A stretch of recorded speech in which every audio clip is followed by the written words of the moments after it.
আসসালামু আলাইকুম। Channel I কৃষি সংবাদে আমন্ত্রণ জানাচ্ছি আমি প্রিয়াঙ্কা। এখনকার সংবাদ আয়োজন একই সঙ্গে চ্যানেল আই এর ইউটিউব চ্যানেলে এবং চ্যানেল আই এর ওটিটি প্ল্যাটফর্ম আই স্ক্রিনে লাইভ স্ট্রিম হচ্ছে। যাচ্ছে বিস্তারিত সংবাদে। মেহেরপুরের গাংনী উপজেলার যোগিন্দা গ্রামের প্রবাস ফেরত যুবক দেলোয়ার হোসেন আঙুর চাষ করে সফল হয়েছেন। কৃষকের মাঝে ব্যাপক সাড়া জাগিয়েছে তার এই আঙুর বাগান। মেহেরপুর প্রতিনিধি গোলাম মোস্তফার রিপোর্ট। মেহেরপুরের গাংনী উপজেলার যোগিন্দা গ্রামে প্রবাস ফেরত যুবক দেলোয়ার হোসেন ইউটিউব দেখে নিজ উদ্যোগে আঙ্গুর চাষ শুরু করেন। প্রথম দিকে কৃষি বিভাগ এবং এলাকাবাসীর সহযোগিতা না পেলেও দেলোয়ার হোসেন থেমে থাকেননি। ফেসবুক ও ইউটিউবের মাধ্যমে বিভিন্ন পরামর্শ নিয়ে মাত্র 10 কাঠা জমিতে গড়ে তোলেন আঙ্গুরের বাগান। ওরা যেভাবে আমাকে শিখিয়ে দিয়েছে ঠিক সেভাবে আমি নিয়ে আসার পরে গাছ রোপণ করি। 1,70,80,000 খরচ হয়েছে। প্রথম বছরে যেরকম ফলন আমার তো মনে বলছে যে আমি 5 লক্ষ টাকা ইনশাল্লাহ বেচা করতে পারবো। বর্তমান 2 জাতের আঙুর চাষ আছে, একটা আছে বাইকুন আর একটা রচনা। দেলোয়ারের বাবা পাশে থেকে সার্বিক সহযোগিতা করছেন তার এই বাগানে। সেদিকে যতটুকু সহযোগিতা করার দরকার আমি নিজে হাতেই করেছি। তো এবার ফল যা দিয়েছে আল্লাহ, ফলে ভালো পয়সা হবে। তার বাগানের ফল দেখে অনেকেই আঙ্গুর ফলের চারা কিনে নিয়ে যাচ্ছেন। আঙ্গুর বাগান কোনোদিন দেখি না, কিন্তু এই প্রথম দেখলাম এবং ভালোই লাগছে। আমি আঙ্গুর চারা নেওয়ার জন্য এসেছি আর কি। ভালোই হয়েছে বাগানে আঙ্গুর। এরকম একটা বাগান করার ইচ্ছা আছে, আমি চেষ্টা করি যে আমার নিজের বাড়িতে লাগাবো আর কি। দেলোয়ার হোসেনকে বিভিন্ন পরামর্শ ও সহযোগিতা করছে কৃষি বিভাগ। তো কৃষক প্রাথমিকভাবে যেহেতু তার নিজ প্রচেষ্টা এগুলো শুরু করেছে, আমরা কৃষি অধিদপ্তর সার্বক্ষণিক তার সাথে যোগাযোগ রাখছি। প্রয়োজনীয় যে দিক নির্দেশনাগুলো আমরা উপসরকারি কৃষি কর্মকর্তার মাধ্যমে এবং আমরাও স্থলে যে এই পরামর্শগুলো দিব। এই আঙ্গুর মিষ্টি হলে তা অন্যান্য চাষিদের মাঝে ছড়িয়ে দেওয়া হবে বলে জানিয়েছেন কৃষি সংশ্লিষ্টরা। মেহেরপুর থেকে গোলাম মোস্তফা, চ্যানেল আই।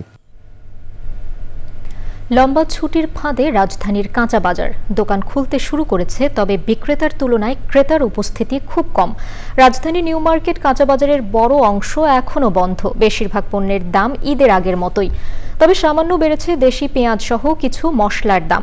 চালের দামও সামনে বাড়তে পারে বলে জানালেন একজন বিক্রেতা। দেশি ফল বিশেষ করে আমের প্রচুর সরবরাহ রয়েছে বাজারে। রিজভি নেওয়াজের রিপোর্ট।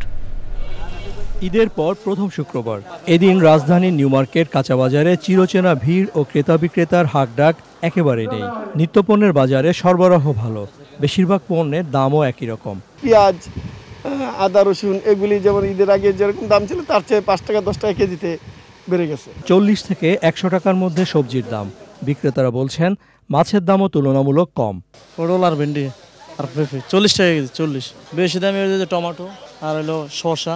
বেচা কিনি মোটামুটি টুকটাক আল্লাহ রাখছে, তাহলে চলুন কেমনে। মাছের দাম অনেক কম আমাদের এখানে, 350 টাকা কেজি। 4 কেজি মাছ 350 টাকা কেজি। আবার এই কাতলা আছে মনে করেন 8 কেজি সাইজ 500 টাকা কেজি। মিলে চালের দাম বাড়তে শুরু করেছে জানালেন খুচরো বিক্রেতা।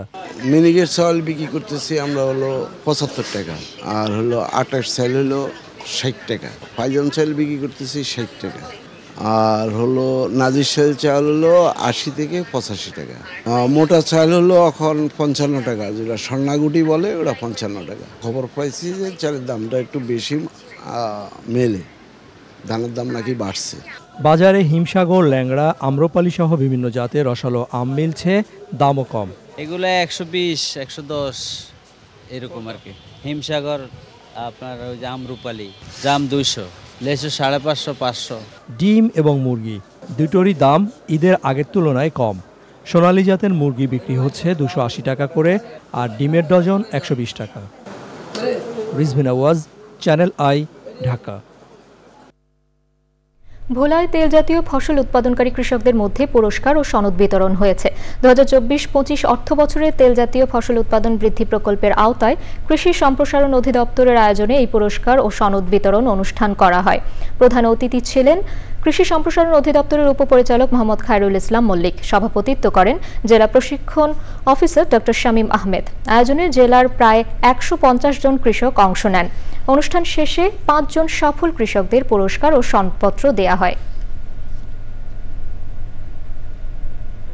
চ্যানেল আই কৃষি সংবাদের আজকের আয়োজন এই পর্যন্তই। পরবর্তী সংবাদ আয়োজনে আমন্ত্রণ জানিয়ে শেষ করছি। ধন্যবাদ সবাইকে।